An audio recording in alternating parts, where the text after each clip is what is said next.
Hello, this is UCL Uncovering Politics, and this week we're looking at welfare policy in the UK. It's changed dramatically in the last 3 decades. We ask how, why, and what does the future hold? Hello, my name is Alan Rennick, and welcome to UCL Uncovering Politics, the podcast of the School of Public Policy and Department of Political Science at University College London. A new book out this month by my colleague Tom O'Grady begins with a remarkable quotation from a UN Special Rapporteur writing in 2018 about welfare reforms in the UK.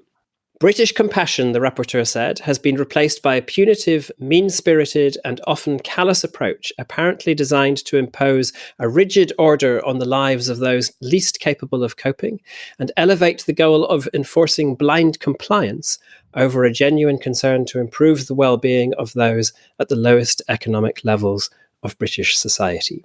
In his book, Tom argues that over the past 30 years, the UK's welfare policies, meaning policies that provide relief from unemployment, poverty and disability, have shifted from relative generosity to sometimes extreme meanness. He analyses why the change has occurred, arguing that much of the responsibility lies in the discourse of politicians and the media, most particularly the choices about such discourse made by the Labour Party under Tony Blair in the 1990s. The book combines cutting-edge political science, careful historical reconstruction, and, in its final pages, an exploration of the options for better welfare policies in the future.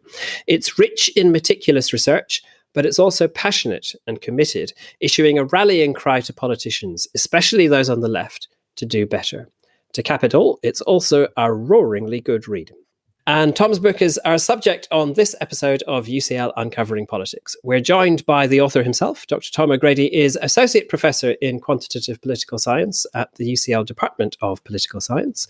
And I'm delighted to say that to give a view from the coalface, we're also joined by Gary Lemon, Director of Policy, External Affairs and Research at the Trussell Trust, which supports over 1,200 food banks helping people facing poverty across the UK. Tom and Gary, welcome to UCL Uncovering Politics. And Tom, can we start with you? How would you describe the state of welfare policy in the UK today and how it's changed over recent decades? Thanks, Alan. It's great to be here. So I think it's fair to say that today the welfare system in the UK is much less generous than it used to be, and also much less generous than pretty much any other European country or comparable country that one would like to name. If you go back to the 1970s, the gap between us and other countries was much smaller, not nearly as large. Welfare was relatively unconditional. You didn't have to do a great deal in return from it. From the 1980s onwards, and really throughout that period, there's been a gradual reduction in the generosity of the system and a gradual increase in the terms and conditions that apply to receiving benefits and the sanctions that can be imposed on people who fail to meet those conditions in return for their benefits. And particularly over the 1990s and 2000s, so we look at unemployment benefits, they became much more temporary and they became much more conditional on good behavior, like actively seeking work whilst on benefits. And the payments themselves fell. The behavior of the unemployed was monitored much more carefully, and they could be sanctioned much more by benefit removal if they didn't meet the conditions. By 2010, when Labour left office, the system was already less generous and a little harsher than it was when Labour came to office. But it's really since 2010 that the most dramatic changes have taken place. And it's those post-2010 changes where Britain has diverged the most from its European neighbours, and that the book is most interested in explaining. Those changes began with freezing benefits in real terms, which doesn't sound very dramatic, but actually had a huge impact on their generosity. There were then large cuts to housing benefit, the introduction of the so-called bedroom tax on people living in large council housing, and the benefits cap that sets a maximum amount that families can receive and is particularly important for large families with many children. Sanctioning and monitoring have been greatly extended and increased. You can now have benefits removed for up to 6 months if you don't meet the conditions for your benefits. And then since 2015, there's been the introduction of the system of universal credit, which reduces complexity. It rolls all existing benefits into one single payment. People are still being moved onto that system. It's mostly there now. Any new claimant is now on universal credit. And that system wasn't originally supposed to be less generous, but it's also entailed large cuts to the the generosity of welfare. And a particularly important feature of universal credit is that people have to wait 5 weeks from becoming unemployed to receiving universal credit. And in that period, many don't have any savings, and so many of them actually go into debt. And in fact, they're allowed to borrow from the government against their future benefit payments. And so many of them actually go into debt to the government in that period and begin their welfare payments 5 weeks later in considerable amounts of debt. Conditionality and sanctioning have also been extended a lot to disabled people, including new eligibility tests. And now sanctioning and monitoring are actually being extended from the unemployed to people who receive what used to be tax credits and is now universal credit, but are in part-time work or other forms of low-paid work. And these changes have overall been very far-reaching. On average, families in the bottom income decile have lost around 20% of their net income since 2010 as a result of these changes. And that's the kind of change that's normally associated with something like a war or a natural disaster. So a very dramatic change in terms of people's living standards.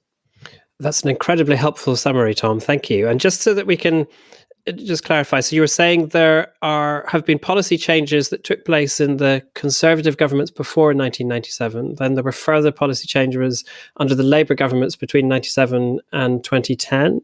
And then particularly we see policy shifts taking place in the period since 2010. Is that correct?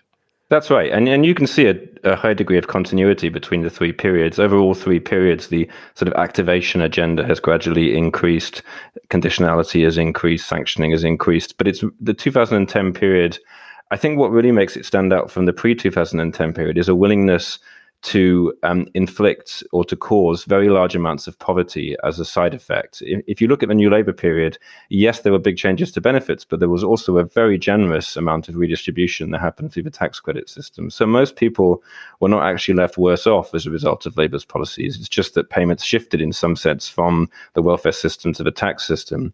But it was, I think, the big difference since 2010 has been a willingness to tolerate a lot of homelessness, indebtedness, and extreme poverty as a sort of a side effect of these changes to welfare policy. Right, thank you. So Tom there has outlined the policy changes and given us the macro level view of the impact of that.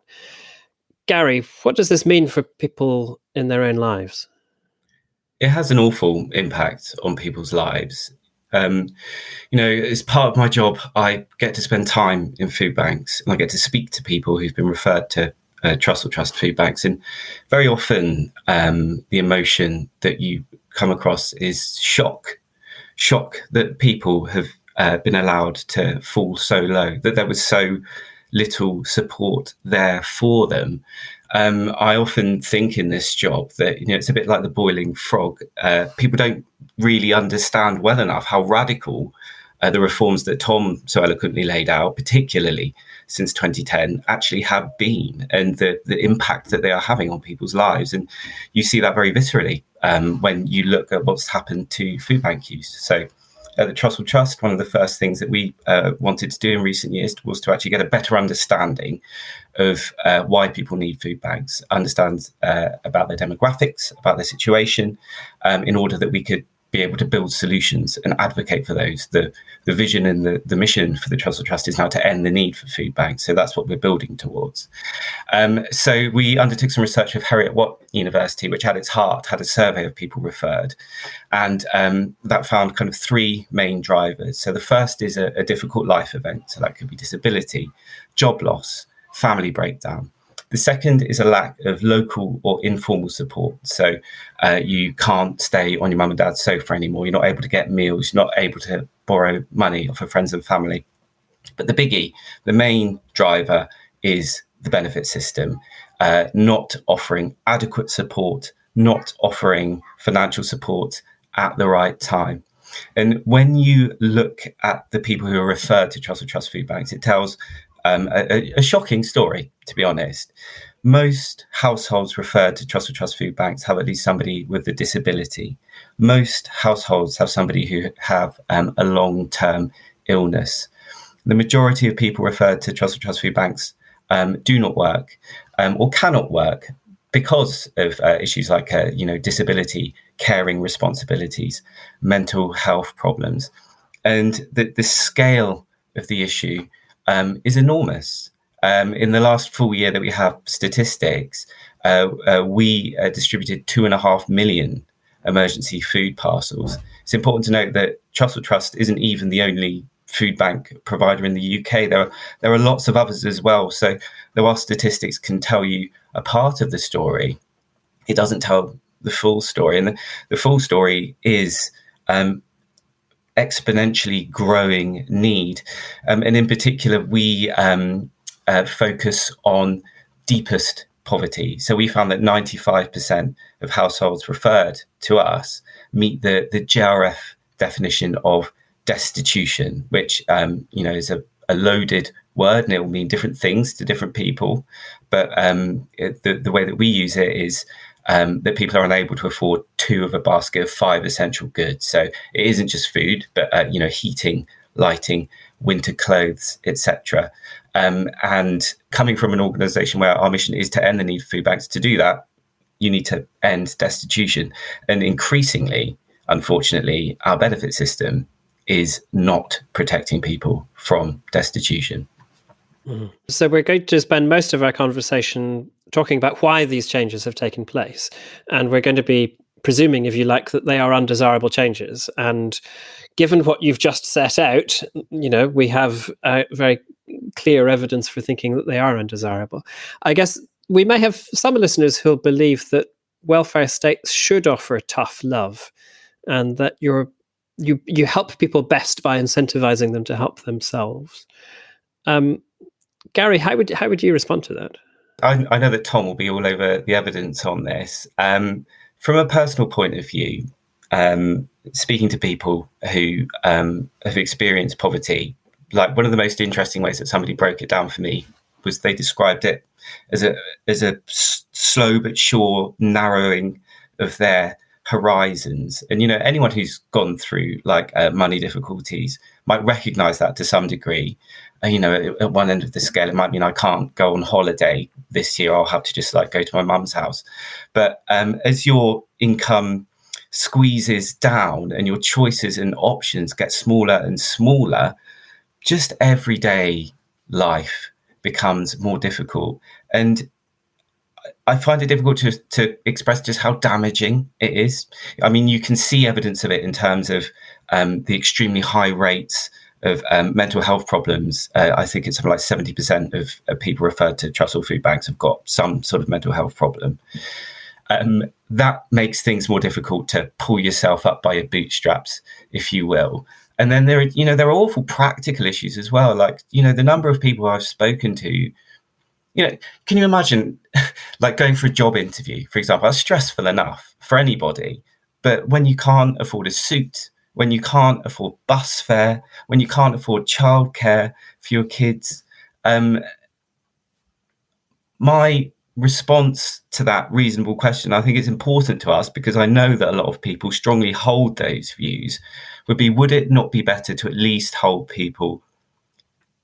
empower people by treating them with dignity, by treating them with respect, having a bit of quid pro quo here? I think some of the systems that Tom's talking about and some of the extra conditionality moves people further away from work and from a better life, because the horizons have been so narrowed.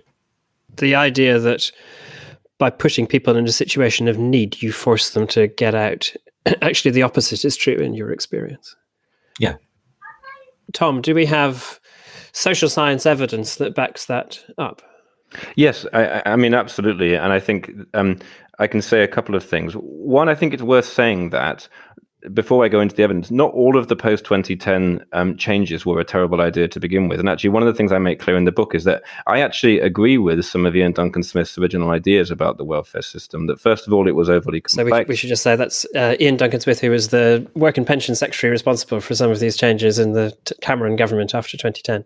That's right, yes. So he was the architect, if you like, of universal credit. His notion that it was overly complex and that some people didn't claim benefits they were entitled to because there were 10 different programs is surely right. It's also surely right that in some cases it isn't actually worth getting a job when you're unemployed, because you actually lose more benefits than you gain from pay. Those two things may well be true, and some of the intentions of universal credit with those things were good.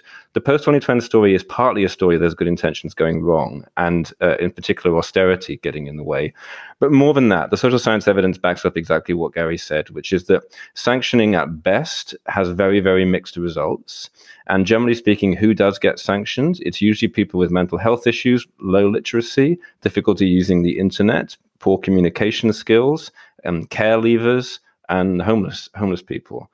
And the idea that being quick to punish these people and rather than giving them genuine help is going to find them a job is just not backed up by evidence. And in fact, the social cost of things like high homelessness and high mental health issues, substance abuse, and so on, surely outweigh, in my view, the costs of some people perhaps being on benefits for very slightly longer than one might wish. And I think the point is that it's possible to design a system that incentivizes people to work while treating them with dignity and respect, and while actually helping them to get a new job. And the problem with the system now is that, in comparison to our European neighbors, we spend very, very little on real help for the unemployed, on things like retraining or reskilling.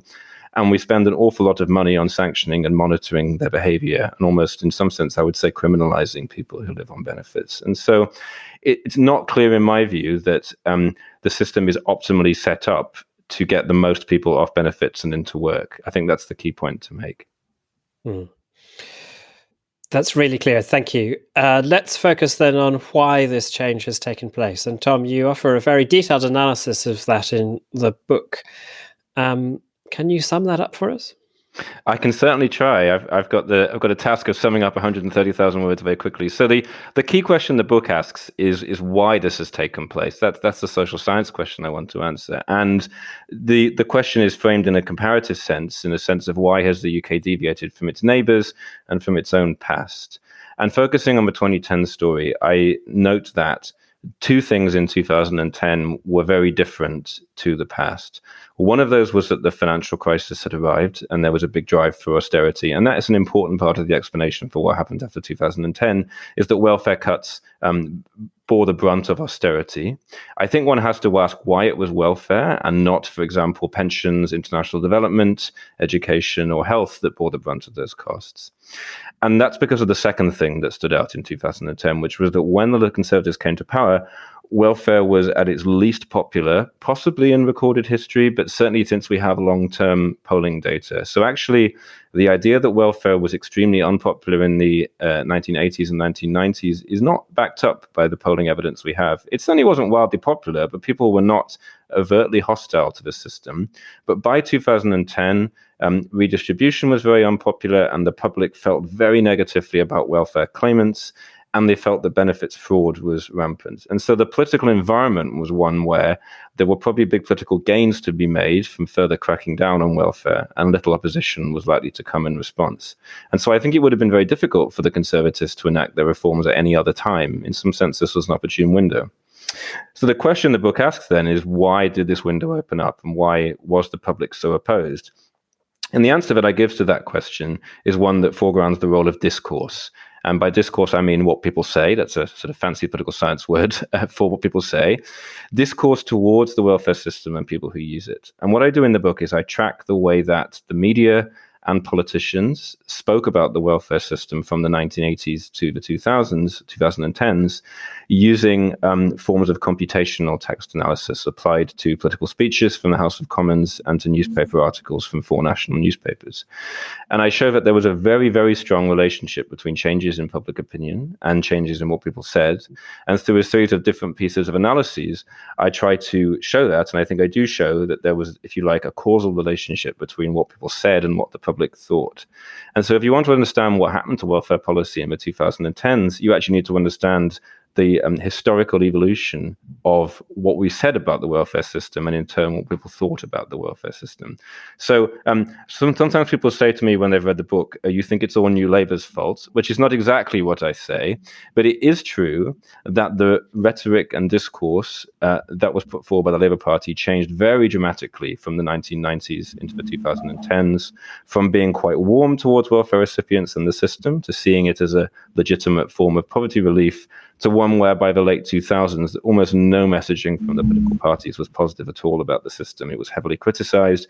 Users were criticized, and fraud was portrayed as rampant. And newspapers actually went through exactly the same evolution. So to my mind, I think that the book, in a social science sense, I hope rehabilitates the study of discourse as a very important causal driver of welfare state change and of public opinion change. And it's interesting that you say there that people have suggested to you that you're pinning the blame on New Labour, and I slightly did that in my introduction to this podcast as well. And I mean, I guess the reason I did that was that the story that you tell is basically that Conservatives, or at least some Conservatives, were always using this discourse.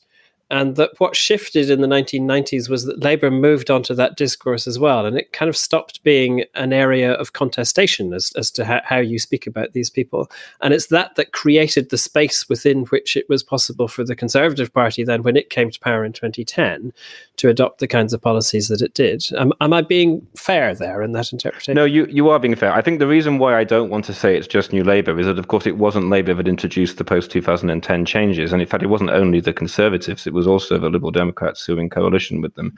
So I don't think there's really a single partisan villain in this story, if you want to put it that way. All three parties, in some sense, I think are responsible. But what you laid out is exactly correct. And one of the important things to say is that all of the evidence from political sociology and political behavior shows that it's precisely under conditions of consensus when mass opinion change is most likely to take place. So when the public are not hearing any opposing voices and they're hearing only one-sided messages, and also when those messages come from a party or people who the public, in a sense, trusts to look after that issue. So Labour Party are the party that set up much of the welfare state. They're the party of the working poor, at least in the public's mind. And so when Labour says there's something really wrong with the system and it needs to change, that's actually more influential than the Conservatives saying it, because people kind of expect the Conservatives to say that. So for both of those reasons, for the reasons of consensus and for the reasons that it was in some sense unexpected given Labour's history, I think for both of those reasons, Labour was particularly influential in the way that people changed their minds over the 1990s and 2000s. Gary, that's an explanation that focuses very much on words, on language, and how people talk about welfare. Does that resonate with you? Does that make sense as an explanation for these shifts? Yeah, absolutely. I'm fascinated with all of this. You know, if my job is to enact policy change, then this is something I've always been interested in. And I think it's enormously important. You know, no government can make a big radical change without being able to communicate it and explain it. You could have the best policy platform in the world, and if you can't sell it to people, then it just ain't going to happen. And I suppose what I like to dig into and what is interesting is what were the damaging ways in which it was talked about, because they could be quite subtle.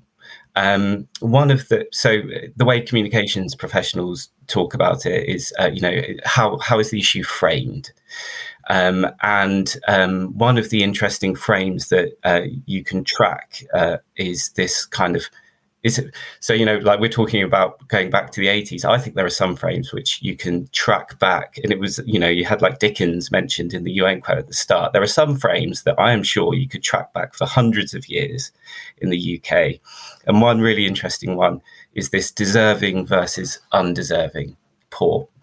And at its extreme end, you saw it very often in public discourse, in the popular culture, things like Little Britain, and probably everyone listening to this is too young to remember Little Britain, but like for me, you had things like Vicky Pollard with a buggy full of like 18 kids. It seemed like funny and kind of innocent, but actually I think it was quite damagingly playing into this frame of deserving and undeserving poor. The thing is, though, is that it can be very subtle. People talking in a frame like this. So, you can see what you might think is kind of quite sort of centrist or liberal politicians who frame policy around hardworking people. That's something that you hear across the political spectrum, which in and of itself, if you don't really think about it or break it down, doesn't sound like a particularly damaging or controversial thing to say. But the fact is, you are, by talking about the hardworking person, without saying it, raising the spectre of the other people, the non-hardworking people. And it's very difficult to build a helpful narrative that supports the big systemic changes that we need to see. It's held us back in this country from having conversations about things as fundamental as adequacy of benefit payments, because it derails the conversation, like on a big macro level, in terms of debates in Parliament, to like people listening to this, like talking to someone. I talk to people down the pub very often about like my job and what I want to do and the changes that we want to see. And it's interesting how often people will kind of nod along, but then they'll be like, well, yeah, but then her over the road, like she's got enough money for like tattoos or flat screen TV or whatever. That kind of rhetoric derails the conversation, and it stops us from having the conversations that we need to. And interestingly, I think some of the things that have happened recently around the pandemic, for example, have for the first time actually meaningfully allowed us to have as a nation the beginnings of a more sensible discussion about this. So, things like the £20 uplift, for example, we saw the Chancellor of the Exchequer, or, we saw Boris Johnson at the beginning of the pandemic.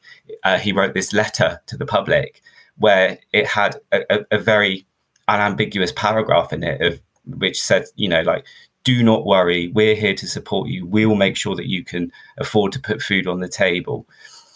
There was an example of a Conservative politician actually talking outside of that unhelpful frame. So once you kind of get it into your head, you see it everywhere. And I'm really glad that Tom's book takes as its jumping off point the rhetoric, because it underpins everything.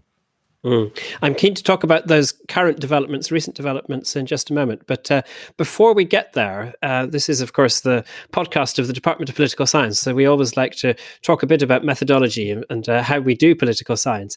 And Tom, as I said in the intro, it's quite an unusual book in some way. It's in that it combines the best of political science with also quite a strong overt political agenda on your part. And I guess we often suppose that those two things, the science on the one hand and the agenda on the other, ought to be kept separate from each other. What's your view on that? What's your take on that debate?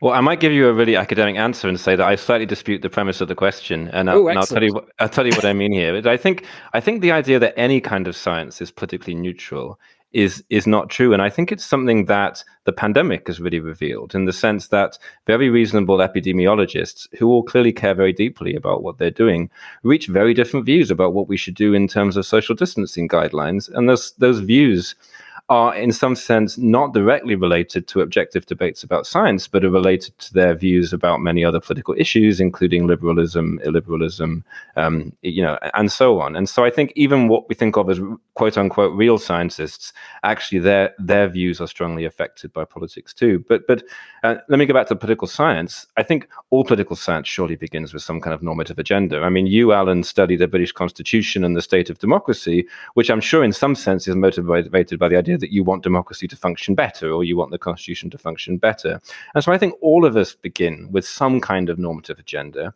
Mine may be a bit stronger in this book than many people's, but I think that we should not pretend that all social science is subjective. And I think it could be quite damaging to do that. What I do think we should do, and what I hope separates this book and academic work in general, I think, from pure activism, is that we should have a real openness to other points of view, to alternative evidence, to other possible explanations. And I hope that throughout the book I do that, and that I present other points of view and show what a reasonable critic might give to my view. But I think it would be more mendacious, I think, to begin the book by pretending that this is simply an objective discussion of fact, than to actually say up front, as I do in the preface, that I strongly believe something has gone wrong with welfare policy, and that's where I start from. And so I think my weaker conclusion would be, rather than trying to always keep ideology and analysis wholly separate, we need to be open-minded, we need to be fair-minded, we need to be open to challenge. And I think it's those things that, to me, characterize good academic work, rather than a sort of a bloody-minded commitment to pure objectivity. Yeah, I guess fits with the idea that the primary responsibility of an academic is continue to ask the question, why might I be wrong? I completely agree with that. Yeah. Yeah. So moving on to the final parts of the book, Tom, you analyse their options for future welfare policies, thinking about how we could improve the operation of the welfare state in the UK. Do you want to just quickly outline what you look at and what you argue in that final part of the book? Sure. I mean, what I argue at the end of the book in the last chapter is that in some sense, part of the story of what's happened in British welfare policy is that well-meaning reformers have not made their reforms robust to potential negative framing. And why I say that is that Labour, other reasons why I don't think Labour is the whole villain of this story is that they didn't set out to undermine welfare. They actually thought that they were shoring it up. They thought it would become more popular. But I think they didn't think about the fact that if you separate taxpayers or hardworking people, in Gary's phrase, from the recipients of welfare, and you turn those into two wholly separate groups, they didn't think that what that does is divide people up and creates animosity. And so they didn't think about how the system could be made robust to potential future challenges, including challenges from opportunistic politicians and the media. And so I think we need to design a system that is robust to those kinds of challenges. And any system that does that needs to blur the lines between so-called hardworking people and claimants, or between taxpayers and claimants, and needs to create a system where the people who receive something are the same people who pay for it to some degree. And that's the hallmark of any, I think, politically sustainable system, is one where everybody gets something and everybody pays something.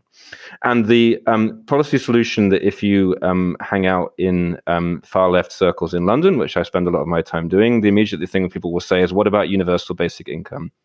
And I think I began the book as a skeptic of universal basic income, and I've become even more of a skeptic from writing it, because I think a true UBI scheme, that's in the sense of a payment that's large enough, that it's universal and large enough to allow people to literally not work, is a system that is absolutely tailor-made to recreate the same pathologies that we've seen in British welfare policy. I mean, to my mind, the headlines write themselves, which is, why should I pay for so-and-so to sit on the beach on their universal basic income while I go to work every day? So I just don't see how a system like that is politically sustainable. And I think for that reason, it's actually a mistake for the left to focus on that. In the book, I call for a more modest system that might achieve some of the same aims. I think we need to have much greater universality in the system. I think we should have universal payments that may not be so different from the old child benefit payments, but perhaps made universal to all adults. And I think we should then have a contributory welfare system for unemployment benefits. That is a system where everybody pays an insurance payment. And when you get that payment, it's seen as something that you've earned individually rather than something that's paid by taxpayers to other people. And I think actually a well-run system might expand that insurance system to include things like periods where you might retrain. So you might have a year off and train for a new job. You might take time off to care for elderly relatives or care for children. And so one could imagine a national insurance scheme that is a sort of a rebranded scheme that allows people to take paid time off for many different reasons, including unemployment, but also including care, retraining, and so on. And I think it's that kind of system that blurs the lines between those who pay and those who receive, where everyone gets something, everyone pays something, that would be much more politically sustainable. The final thing I think is that we could make more use of supported employment for disabled people and more use of job creation in the public sector for the unemployed. I mean, one has to ask, what's the point in having so many unemployed people in a sort of coercive benefits system with conditionality and sanctioning when we could just give them a job? Or give them some kind of volunteer work. And that would bring dignity, it would bring respect, and it would bring popularity. So I think this is a slightly more modest agenda than the sort of utopian universal basic income view, but I think it's one that would be robust to some of the challenges that have been made to the system in recent years. Gary? Yeah, big question, this one. On UBI, if my job is to end the need for food banks, then it would achieve that. But then also, I do have to work within the art of the possible. There's interesting stuff happening at the moment, though, to keep an eye on. So there's a big trial going on in Wales, for example, where care leavers are going to be given a quite decent income.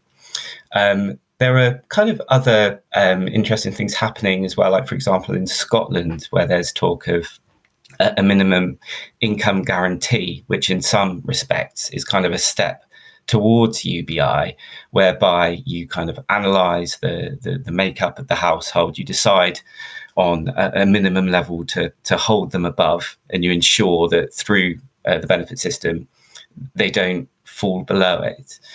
Which again, for someone like me who's interested in eliminating destitution, that's quite attractive. But I think what is interesting about Tom's solution and what attracts me to it is the fact that, the book starts about breaking down what the driver for all these cuts were, how important the discourse was. And the solution also speaks to that as well. It's like, okay, fine, if you blur the distinction between the deserving and the undeserving, then it will have more support. Ultimately, from my point of view, I think that all levels of government have got an important place to play in this. If you go back to what I said about the kind of the three drivers, difficult life event, lack of local support, and problems with the benefit system, there are all sorts of interesting solutions that come out of that. So the benefit system isn't just Westminster. That you've now got, the levelling up agenda. You've got more powers for metro mayors. There are more responsibilities for local authorities, and there are interesting things that they can do. I would stress, though, that kind of local welfare support can never replace a big national system, but they need to work together. They need to be coordinated. But yeah, I mean, ultimately, things are at such a difficult pass at the moment, and are only going to be getting more serious in coming weeks and months. That kind of urgent action needs to be taken. So it was nice actually to kind of look at this analysis in the book and think of quite a big picture, when just out of necessity, I'm quite focused on kind of immediate fixes, as it were. And earlier you mentioned the pandemic. Are there lessons from the pandemic period that we can build on? Yeah, definitely. One of the measures that was brought in for the pandemic was the £20 uplift to universal credit. That to me was like 2 months before the pandemic hit. I would never, ever have imagined that £6 billion would have been pumped back in to universal credit. The way that it was put back in as well. So it was given exactly to the people at the very bottom of the ladder who needed it the most, apart from people who were on legacy benefits. And it showed me that at times of great national crisis, things which you would never think would have been possible can actually happen. I talked about the rhetoric with which it was introduced by the Prime Minister, the Conservative Prime Minister at the time, and the fact that it was given to these people in this way. It wasn't a reversal of the scale of the cuts, particularly since 2010, but it was really significant. And not only that, but we managed to campaign for it to be extended. The fact that it was taken away was pretty devastating, to be honest, within my sector. We fought tooth and nail for it to be made permanent. We had 6 former Conservative Secretaries of State for Work and Pensions, including Ian Duncan Smith, who stood up and said it should be maintained, which I think speaks to what Tom was saying with regards to the intentions behind the system. I look to the future with fear, mostly, to be honest, at the moment. You see what's happening in Ukraine. You look at the potential knock-on effects for fuel prices and inflation more widely, and what impact that is going to have on people who are already struggling. My hope would be that we look at solutions in the near term, like the universal credit uplift, because they are going to be needed. I really don't feel that because of all of these cuts, we're in a position to be able, as a nation, to be able to respond and look after people. And it's worth saying that £20 a week may not sound like very much, but £80 a month to someone on universal credit is actually an enormous increase in their incomes. And this was a really historically large rise in the generosity of welfare that's almost unprecedented in recent British history. So it wasn't not even £20 a week may not sound much to the average listener, but if you add it up, it's actually a huge amount of money for people on universal credit. So it was a very big thing. And final question to you, Tom, and we'll have to be brief, alas. But the analysis in your book ends in 2019. So 2 characters who are almost entirely absent are Boris Johnson, who pops up once as Mayor of London, and Keir Starmer, who doesn't appear at all. What's your assessment of the direction of travel under Johnson today? And also, I guess, where's Starmer taking the Labour Party? We saw the crucial role played by New Labour in the 1990s in your causal story. Is Keir Starmer taking the Labour Party in the same direction, or is he taking it down a different path?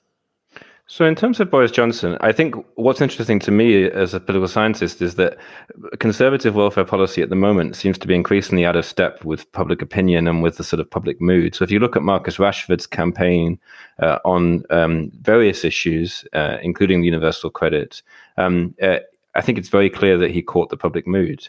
And if you look at public opinion data, the welfare system today is more popular than it has been in recorded history since the early 1990s or late 1980s. It is at a historic high in terms of popularity. And it's clear that removing the universal credit uplift was unpopular. But also at the same time, we've seen increasingly belligerent language, actually, even in the last few weeks, on benefits fraud and new crackdowns. And so there does seem to be a imbalance between what they're doing and what the public might actually support or want. And I don't think I have great confidence that the Johnson government is going to introduce great reforms to welfare policy, or indeed to much else. That's another story over the next couple of years. But I think that does mean that there is political space for Labour in a way that there hasn't been in the past. And Labour at the moment, I think, doesn't really seem to have a policy on the benefit system that's particularly strong. They say nice things. They campaigned against the ending of the universal credit uplift. They've started to use softer language. The previous shadow Secretary of State for Work and Pensions, Jonathan Reynolds, I think was quite thoughtful and was doing real sort of behind-the-scenes work on welfare policy that includes very warm feelings towards a contributory system. And indeed, I quote him in the book on his views on the contributory system. But there hasn't been much in the way of real policy announcements. I suspect Labour is going to go in the direction that is not so different from what's at the end of my book. They already proposed a national education service in the last manifesto. And I think that they're moving towards a contributory system. So I think they're probably going to end up somewhere that isn't so different from where I am in the book. But right now, as with much else on Labour's agenda, there hasn't been a great deal of real clarity on what's in the next manifesto. So I think we're waiting, we're wondering. And in the meantime, there is this, I think, political space for Labour to set out a new stance and a new type of discourse on welfare. So your basic message to Labour is Tony Blair didn't need to use the rhetoric that he used in the 1990s, and there's even less need for that today, given the shift in public opinion. Yes, I completely agree with that. This has been a fantastic discussion. Thank you both so much. I can also thoroughly recommend Tom's book. I thought it was a brilliant book, actually. You've summarized it wonderfully here. So thank you for that, Tom. But there's even more in the book, because it's well worth people going out and reading it. And Gary, it's been great to have your perspective on all of this as well, and to hear your real experience of these matters. We've been discussing Tom O'Grady's book, The Transformation of British Welfare Policy, which is published this month by Oxford University Press. Next week, we'll be looking at the role of courage in politics, and at one kind of activity that can exemplify great courage, namely the work of peace communities in zones of conflict. As ever, to make sure you don't miss out on that or other future episodes of UCL Uncovering Politics, all you need to do is subscribe. You can do so on Apple, Google Podcasts, or whatever podcast provider you use.